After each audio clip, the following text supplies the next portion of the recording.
Bismillahirrahmanirrahim. Assalamualaikum warahmatullahi wabarakatuh. Jumpa lagi dengan kami Saham Hijau, yaitu segala sesuatu tentang dunia investasi di pasar modal. Pada kesempatan kali ini kita akan berbicara potensi rontoknya sektor konstruksi yang hilalnya sudah mulai tampak. Ini versi Saham Hijau. Siapa tahu bisa membantu kita semuanya. Sebelum lebih jauh, jangan lupa untuk subscribe, like, dan komen. Dan kalau Anda ingin gabung grup premium atau privat dengan kami, bisa cek di link deskripsi. IHSG ini rontoknya luar biasa, dan kita semua merasakan. Tidak hanya Anda, saya juga merasakan betapa beratnya IHSG saat sekarang ini. Dan pangkal daripada saya berbicara kemungkinan rontok sektor konstruksi itu karena ada pemangkasan anggaran PU sebanyak 80%.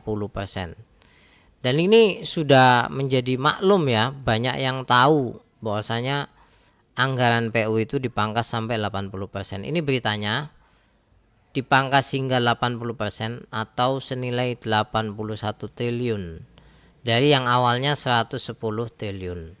Sehingga hanya tersisa 29 triliun. Nah, apa yang terganggu dari pemotongan ini, maka proyek pembangunan akan terganggu. Ini ya beritanya. Juga proyek apa yang diprioritaskan untuk dibangun, karena 80% loh. 80% itu kan sudah termasuk berarti sisanya ya, menurut saya itu kan sudah termasuk gaji dan lain sebagainya. Nah, ini kan makanya irigasi terganggu, jalan juga terganggu, bendungan terganggu, bangunan juga terganggu semuanya. Oleh sebab itu yang diprioritaskan hanya yang untuk sudah komit. Ya, jadi seperti itu. Nah, kalau versi kami, kalau kita lihat daripada berita tadi, maka pekerjaan umum ini akan berimbas pada konstruksi BUMN. Terutama ya sektor konstruksi BUMN. Kalau konstruksi swasta mungkin terimbas tapi tidak separah konstruksi BUMN.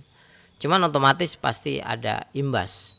Yang berikutnya terimbas kepada sektor semen, ada juga besi dan baja, ada juga aspal dan lain-lain lah. Ini kan saya hanya nulis beberapa ya, tidak mungkin semuanya.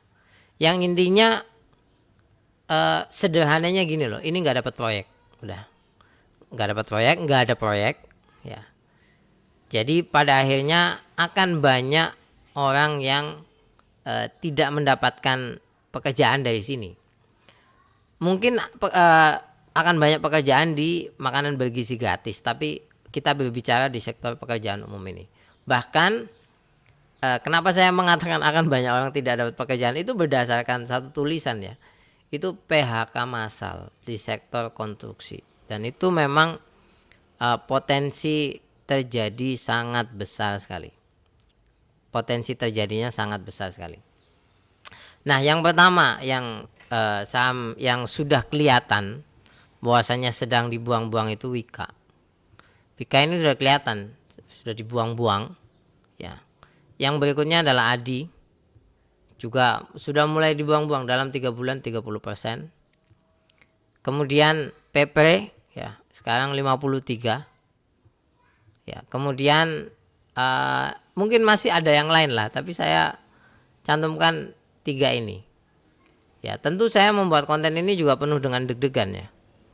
Nah, ini semua tidak hanya karena tadi, juga penarikan besar-besaran oleh asing, dana asing keluar terus, dan dalam beberapa hari Anda bisa lihat ini 2 triliun ya. Kemudian 1,3 triliun pada hari Jumat, Senin 621 miliar, dan Selasa 1,6 triliun. Jadi semuanya betul-betul tertekan ya.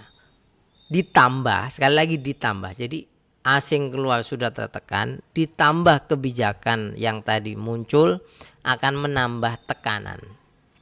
Jadi ini kumulatif ini nanti pada akhirnya. Nah, nanti akan tercipta satu keadaan seperti ini. Ini kan asing keluar, sahamnya turun. Kebijakan keluar yang tadi itu membuat retail was-was kan. kemudian asing terus keluar, akhirnya panic selling. Ya, ini bisa terjadi di saham-saham yang konstruksi tadi. Oleh sebab itu saya hanya ingin memberikan informasi pendek saja, karena berita ini sudah menghebohkan banyak pihak ya, di mana pemangkasan PU itu sangat besar sekali. Terima kasih banyak, semoga ini bisa menjadi pembelajaran bagi kita semuanya dan bagi teman-teman yang mungkin memegang saham ini. Tentu menjadi pertimbangan bagi Anda bagaimana ke depan, karena pemangkasan anggaran ini kan setahu saya 1 tahun kan, 1 tahun anggaran. Jadi seperti itu. Terima kasih banyak, sampai ketemu lagi. Kalau ada sanggahan cantumkan aja di kolom komentar. Semoga bermanfaat. Assalamualaikum warahmatullahi wabarakatuh.